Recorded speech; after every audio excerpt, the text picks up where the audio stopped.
दूसरे हमारे पास data type होते हैं नॉट न्यूमेरिक, ये नेचर में न्यूमेरिक नहीं होते। तो नॉट न्यूमेरिक में हमारे पास जो सबसे पहले डेटा टाइप है वो है स्ट्रिंग। स्ट्रिंग जो है वो 0 से लेके 2 बिलियन कैरेक्टर तक अपने अंदर सेव कर सकता है, और ये स्पेस कितनी लेता है, अगर 2 बिलियन कैरेक्टर हैं तो उतने लेंथ की स्पेस लेगा, यानी कि उतने बाइट्स की स्पेस लेगा, प्लस 10 बाइट्स एक्स्ट्रा लेगा।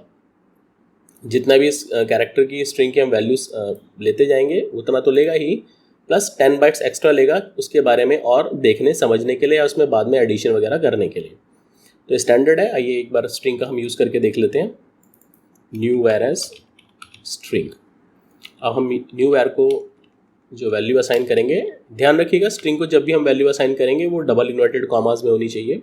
तो मैं यहाँ पे वैल्यू दे देता हूँ न्यू स्ट्रिंग, और फिर हम इसको प्रिंट कर लेते हैं। ये हमारा प्रिंट हो गया। अभी अगर हम इसको डबल इन्वर्टेड कॉमास में इसको वैल्यू असाइन नहीं करेंगे तब देखिए क्या होता है। तो इसने क्या किया, इसने 1 2 3 4 5 प्रिंट कर दिया, ठीक है, लेकिन इसने इसको एज अ स्ट्रिंग लिया होगा। हमारे पास एक तरीका होता है चेक करने का, वार टाइप वेरिएबल नेम। तो हम यहाँ पे देख लेते हैं हमारा ये वार टाइप क्या है।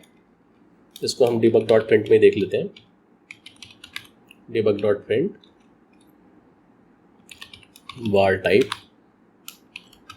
New var. ये हमको न्यूमेरिक में कुछ नंबर बताएगा, हमको वो बाद में माइक्रोसॉफ्ट की वेबसाइट पे देखना पड़ेगा कि इसका क्या मतलब होता है। तो इसने हमको डेटा जो वेरिएबल टाइप है वो 8 दिया। इसको एक बार हम चेक कर लेते हैं।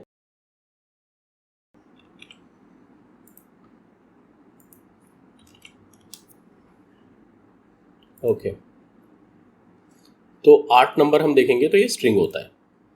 इसने यहाँ पे क्या किया, VBA ने VBA क्या है कि कई बार अपने आप को खुद भी करेक्ट कर लेता है जब ये देखता है कि कुछ यूज़र गलत इनपुट दे रहा है, गलत तरीके से दे रहा है, तो कुछ डायनामिकली भी अपने अंदर ये मॉडिफिकेशन करता है और कोशिश करता है कि प्रोग्राम हमारा फंक्शन करे, काम करे। तो हमने यहाँ पे डबल इन्वर्टेड कॉमा नहीं लगाया था, तो इसने 1 2 3 4 5 6 हमको दिया, लेकिन एज अ स्ट्रिंग दिया, ठीक है। लेकिन सही प्रैक्टिस ये है कि आप इसको डबल इन्वर्टेड कॉमास में लिखें ताकि ये प्रॉपरली हमारा स्ट्रिंग ही रहे। अब मैं इसको रन करता हूँ, उसने वापस से 8 दिया और 1 2 3 4 5 6 इसकी वैल्यू दे दी हमको। तो ये हमारा स्ट्रिंग वेरिएबल होता है। उसके बाद हमारा बूलियन होता है। बूलियन के अंदर सिर्फ 2 ही वैल्यू कंटेन करता है, 2 बाइट की मेमोरी होती है और 2 ही वैल्यू कंटेन करता है, और वो होती है ट्रू या फॉल्स, ठीक है। तो ये हमको जब हम आगे अपनी प्रोग्रामिंग करेंगे और कुछ लॉजिकल चीज़ें करेंगे तब हमको बूलियन का यूज़ आएगा। बूलियन को असाइन करने के लिए हम सिंपली लिखते हैं new var is equal to true, या फिर हम इसको लिख देते हैं फॉल्स, और फिर हम इसको प्रिंट कर देते हैं। तो मैंने यहाँ पे ट्रू लिखा है, इसकी वैल्यू ट्रू दी है, तो न्यू वार हमको यहाँ पे वैल्यू ट्रू देगा। सॉरी, मेरी बूलियन की स्पेलिंग गलत है, माफ़ी चाहता हूँ। ओके, और इसने मुझे ट्रू दे दिया। ओके, बाय डिफ़ॉल्ट जो इसकी अगर हम कोई वैल्यू असाइन ना करें तो बाय डिफ़ॉल्ट इसको जो वैल्यू असाइन होती है वो फॉल्स होती है। ये मैं रन करके देखता हूँ और ये मेरी वैल्यू फॉल्स आ गई। बाय डिफ़ॉल्ट जो बूलियन की वैल्यू रहती है वो फॉल्स रहती है।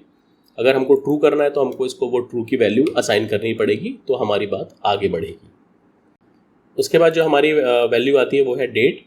डेट 8 बाइट की मेमोरी कंज्यूम करती है, और एक्सेल जो अपने पास डेट सेव कर सकता है वो 1 जनवरी 100 से दिसंबर 31,999 तक की वैल्यू सेव कर सकता है। अब एक्सेल जो अपने पास डेट सेव करता है उसको न्यूमेरिक फॉर्मेट में करता है, बाद में हमको उसको डेट में कन्वर्ट करना होता है। जैसे कि मान लीजिए मैं एक वैल्यू ले लेता हूँ 2 जनवरी 2009। अब मैं इसको जब न्यूमेरिक में कन्वर्ट करूँगा तो आप देखिएगा ये हो जाएगा आपका समथिंग नंबर हो जाएगा, ये 39,815 हो गया। अब अगर मैं सिर्फ 0 को लिख लेता हूँ तो 0 जहाँ से एक्सेल अपनी डेट लेना काउंट करता है, डेट लेना शुरू करता है, वो दिन हमारे को पर्टिकुलरली मिल जाएगा। तो एक्सेल जो अपने पास डेट लेना चालू करता है वो 1 जनवरी 1900 से चालू करता है, और जितना फिर उसमें आप 1 2 3 4 जोड़ते जाएंगे वैसे वो आपको उतनी डेट आती जाएगी। अभी मैं इसमें सिंपली 50,000 डेज जोड़ लूँ तो आप देखेंगे 21 नवंबर 2036 की डेट आ गई। इस डेट से लेके इस डेट तक 50,000 हमारे डेज हो जाएंगे। तो इस तरह से एक्सेल अपने पास न्यूमेरिक में वैल्यू सेव करता है और फिर उसको हम बाद में कन्वर्ट कर सकते हैं डेट में। अपनी जो मेमोरी ये कंज्यूम करता है वो 8 बाइट कंज्यूम करता है, काफ़ी बड़ी मेमोरी है। और अगर हमको VBA में डेट की वैल्यू लिखनी है तो हम इसको, हमने देखा कि हम जो न्यूमेरिक वैल्यू लिखते हैं वो सिंपली नंबर में लिख देते हैं। उसके बाद हम जो स्ट्रिंग की वैल्यू लिखते हैं वो हमको डबल इन्वर्टेड कॉमा में लिखनी होती है, और डेट की वैल्यू जो हमको लिखनी होती है वो हमको हैश के अंदर लिखनी होती है। तो अभी मैं लिखता हूँ 21 जैन 2019। तो ये कुछ अपने हिसाब से नंबर को फॉर्मेट कर लेगा और ये अपने आप ऐसे हैश के अंदर लिख लेगा। लेकिन जब मैं प्रिंट करूँगा तो मेरे लोकल विंडोज़ के हिसाब से ये उसको प्रिंट करेगा, जो भी मेरा डेट फॉर्मेट मैंने एक्टिवेट कर रखा है। तो मेरा 21/1/2019 की मेरी वैल्यू यहाँ पे प्रिंट हो गई। अगर मैं इसको DDMMYY में करना चाहता हूँ तो मैं वो एक फंक्शन होता है फॉर्मेट का, उससे कर सकता हूँ। Format new var is equal to format new var और फिर कॉमा देखें DDMMYY। तो ये फॉर्मेट हमारा फंक्शन होता है, इसका हम यूज़ बाद में करेंगे। तो उसने 21 जनवरी 2019 की मुझे इस तरह से वैल्यू दे दी जैसा मैं चाहता था। देखिए, ठीक है। तो ये हमारा डेट का डेटा टाइप होता है। चौथा हमारा डेटा टाइप ऑब्जेक्ट होता है। एक्सेल में कोई भी चीज़ अपने आप में ऑब्जेक्ट होती है। एक्सेल हर एक चीज़ को ऑब्जेक्ट ही समझता है। मेरी एक्सेल वर्कबुक अपने आप में एक ऑब्जेक्ट है, अगर चार्ट्स इसके अंदर लाऊं वो भी एक ऑब्जेक्ट है, एक्सेल शीट एक ऑब्जेक्ट है। तो ऑब्जेक्ट को डिफाइन करने के लिए हमें क्या करना होता है, मैं यहाँ पे इसको एक ऑब्जेक्ट वेरिएबल दे देता हूँ। और जब मुझे ऑब्जेक्ट को कोई वैल्यू असाइन करनी होती है तो अब तक हमने देखा था कि हम सिर्फ वेरिएबल का नाम लिखते हैं, इज इक्वल टू लिख के उसकी वैल्यू लिख देते हैं। लेकिन ऑब्जेक्ट के साथ ऐसा नहीं होता। ऑब्जेक्ट हमें सेट करना होता है। Set new var is equal to, मैं कुछ यहाँ पे कुछ रेंज को अपना ऑब्जेक्ट क्रिएट कर लेता हूँ। तो मैं लिखता हूँ रेंज A1 से B10 तक। तो ये मेरा जो ऑब्जेक्ट है वो क्रिएट हो गया है। इसमें मैं कुछ काम कर सकता हूँ, जैसे कि मैं लिख लेता हूँ new var dot value is equal to Satish में मेरा नाम लिख लेता हूँ। तो इस पूरे रेंज में जो मैंने अभी ऑब्जेक्ट डिफाइन किया है A से लेके B10 तक मेरा नाम आ गया। तो इस तरह से हम ऑब्जेक्ट जो है वो क्रिएट कर सकते हैं। बाद में जब हम कोडिंग करेंगे तो हम और ऑब्जेक्ट के एग्जांपल्स देखेंगे, कई जगह यूज़ होता है। तो ये हमारा ऑब्जेक्ट था, ये 4 बाइट की स्पेस लेता है। इसके अलावा जो हमारा अगला वेरिएबल टाइप है वो है वेरिएंट। वेरिएंट को अगर हम कोई न्यूमेरिक वैल्यू असाइन करते हैं तो वो 16 बाइट कंज्यूम करता है, और अगर टेक्स्ट वैल्यू असाइन करते हैं तो वो जो भी वेरिएबल की लेंथ होती है उतनी वैल्यू लेता है, प्लस 22 बाइट्स एक्स्ट्रा लेता है। उसमें अगर कोई मॉडिफिकेशन करना हो या उसकी कोई और इन्फॉर्मेशन गैदर करनी हो तो वेरिएंट अपने आप में डायनामिकली ये काम करता है। एज़ पर माइक्रोसॉफ्ट डॉक्यूमेंटेशन, अगर हम किसी भी वेरिएबल को कोई डेटा टाइप असाइन नहीं करते हैं तो वो ऑटोमेटिकली एज अ वेरिएंट अपने आप को कंसिडर कर लेता है। तो ये एक डायनामिक डेटा टाइप हुआ। आइए एक बार इसको हम प्रैक्टिकल यूज़ में करके देखते हैं। ओके, एक्स को मैंने 10 की वैल्यू असाइन कर दी और फिर मैं इसको debug डॉट प्रिंट करता हूँ, debug डॉट प्रिंट, और मैं यहाँ पे लिख देता हूँ एक्स। आगे बढ़ के फिर मैं एक्स को स्ट्रिंग की वैल्यू असाइन करता हूँ और मेरा नाम लिख देता हूँ सतीश, और फिर इसको debug डॉट प्रिंट कर लेते हैं।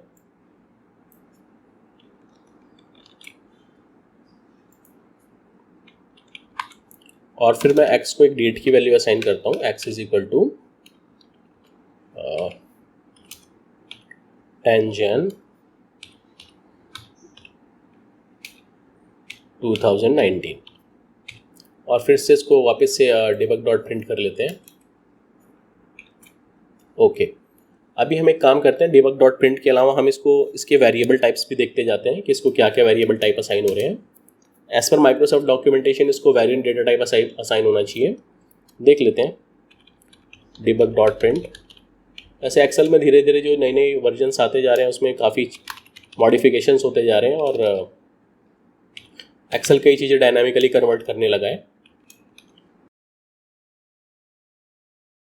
यानी कि अगर वो स्ट्रिंग डेटा टाइप है तो खुद ही समझ जाता है कि ये स्ट्रिंग का डेटा टाइप है, अगर न्यूमेरिक का डेटा टाइप है तो खुद ही समझ जाता है कि वो न्यूमेरिक है। तो मेमोरी मैनेजमेंट के हिसाब से एक्सेल अपने आप को करेक्ट करता जाता रहता है।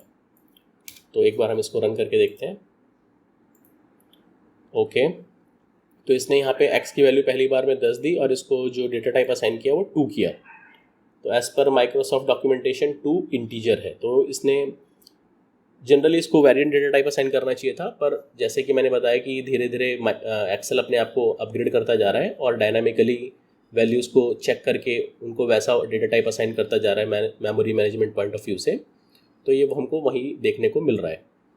दूसरा हम देखते हैं कि हमने एक्स की वैल्यू सतीश असाइन की और यहाँ पे वाल टाइप चेक किया तो इसने हमको 8 की वैल्यू दी। तो हम देखते हैं 8 यहाँ पे स्ट्रिंग होता है, तो बिल्कुल इसने फिर से वही अपने आप को करेक्ट किया memory management point of view से। तीसरा हमने एक्स को वापस से डेट की वैल्यू दी, इसने डेट प्रिंट किया और इसको 7 इसका वेरिएबल टाइप 7 था, तो जो हम देखते हैं वो है डेटा टाइप और डेट वैल्यू।